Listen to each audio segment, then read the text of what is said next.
باز بلند صلوات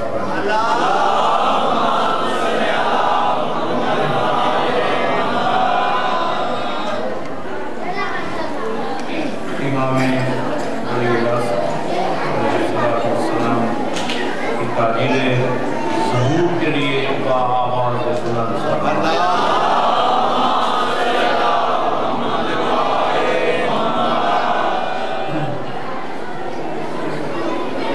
أعوذ بالله من الشيطان الرجيم بسم الله الرحمن الرحيم الحمد لله الذي جعل الحمد مفتاحا لذكره ما شاء الله وسبيلا إلى جنانه والسببا لزيادة إحسانه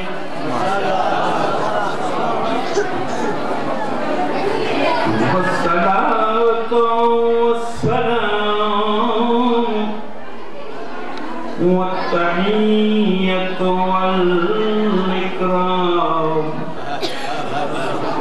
على سيد أصل ما في الوجود سر الله في كل موجود ما شاء الله نقطة دائرة الوجود صاحب اللواء الحمد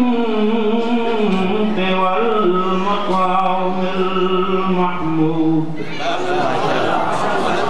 مولانا ومولى الثقلين جد الحسن والحسين أبي القاسم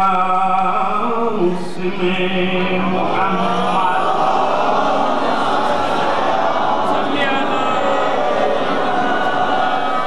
وأهل بيته الطيبين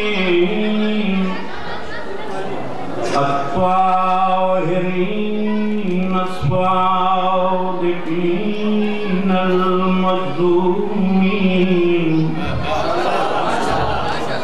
الذين أذهب الله عنهم الرجس وطهرهم تطهيرا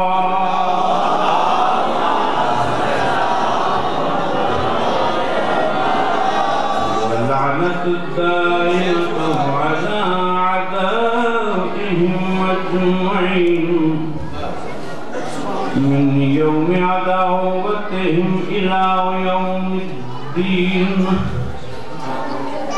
أما بعد فقد قال الله تبارك وتعالى في محكم كتابه المبين بسم الله الرحمن الرحيم يا أيها الذين آمنوا اتقوا الله وابتغوا إليه الوسيلة وجاهدوا في سبيله لعلكم تفلحون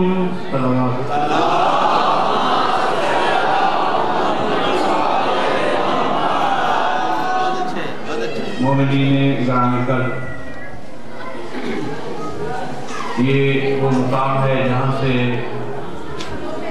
خدمت منبر کا اپنے بچپن میں میں نے آواز کیا نعرہ تکبیر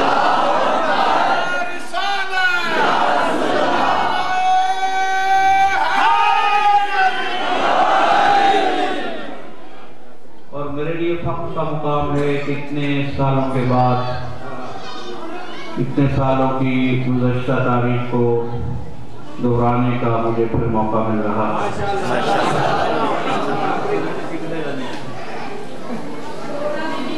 میری التماس ہے، دعا ہے، التجا ہے بارگاہ قدس میں یہ عزاخانہ، یہ مدرسہ، یہ عزادار، یہ سب اسی طرح سلامت رہیں اور آپ سب کے رزق ایمان میں خالق آل محمد دینی اور دنیاوی ہر لحاظ سے ترقی عنایت فرمائے۔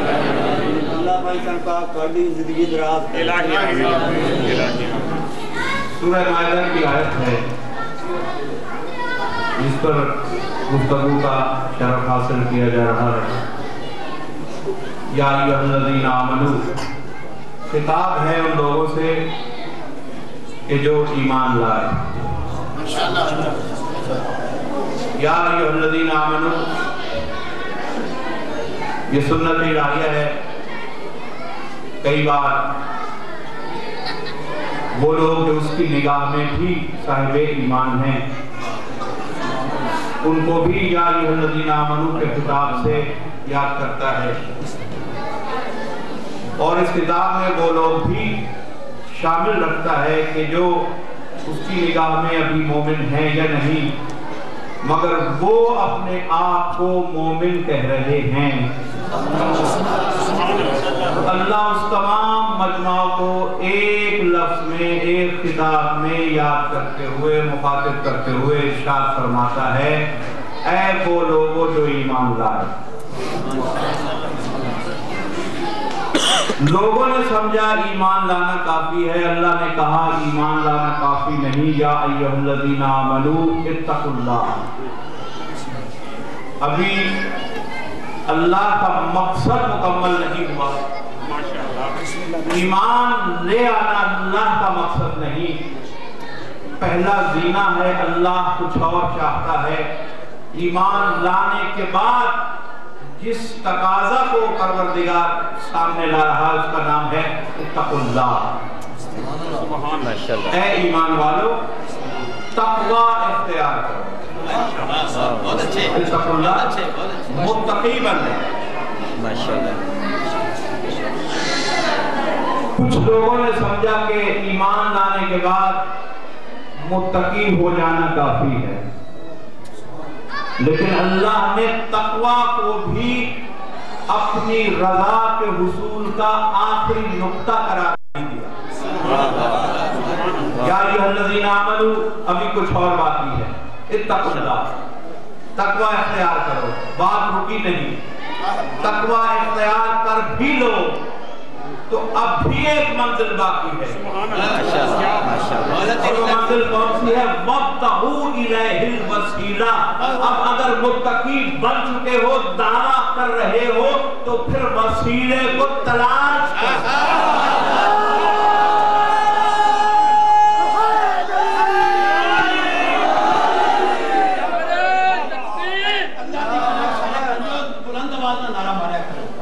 نعرہ تکبیر، نعرہ رسالت، حسینیت، یزیدیت، کل ایمان، نعرہ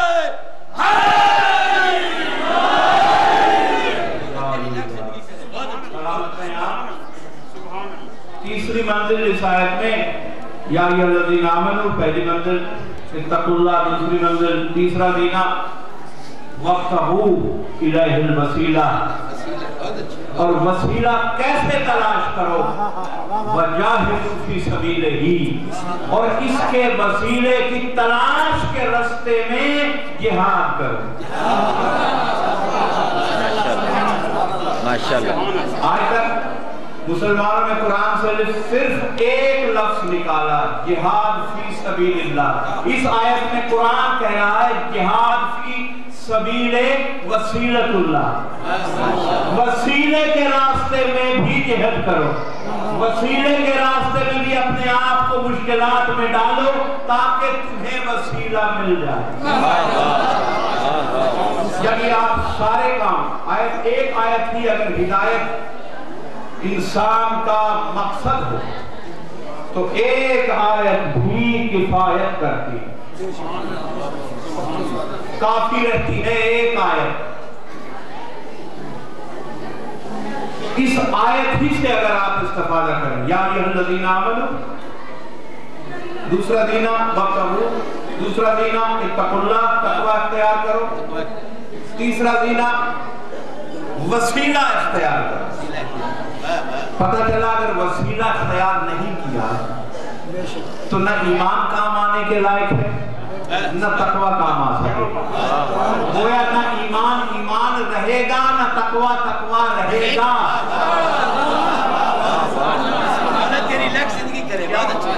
جب تک آخری حکم ہمیشہ بہت افضل ہوتا ہے، اور آخری حکم اتنا افضل ہوتا ہے کہ پورا قرآن نازل کرنے کے بعد آخری حکم میں لہجہ یہ ہوتا ہے کہ اے پیغمبر اگر تو نے یہ آخری حکم نہ سنایا تو گویا تو نے رسالت کا کوئی کام نہیں کیا۔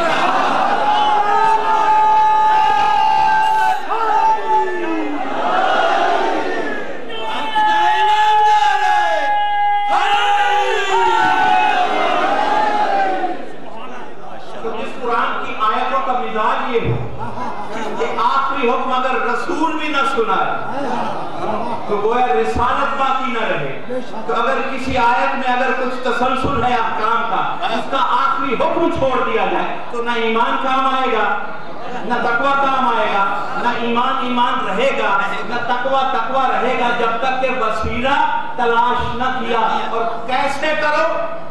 وجاہدوا فی سبیلہ، اس کے لیے اپنے آپ کو مشکلات میں ڈالو، جہاد کرو، کوشش کرو، جتنی تکلیف اٹھا سکتے ہو، وسیلہ تلاش کر لینا۔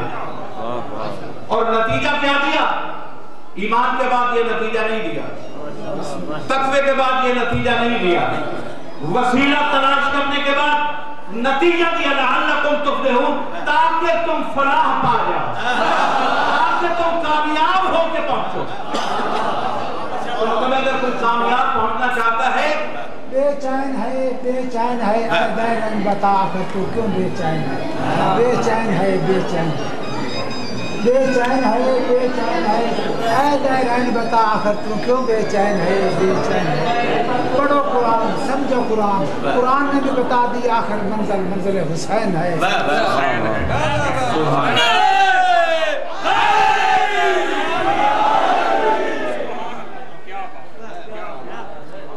آپ کی سوچیں گفتگو سے مسلسل رہیں۔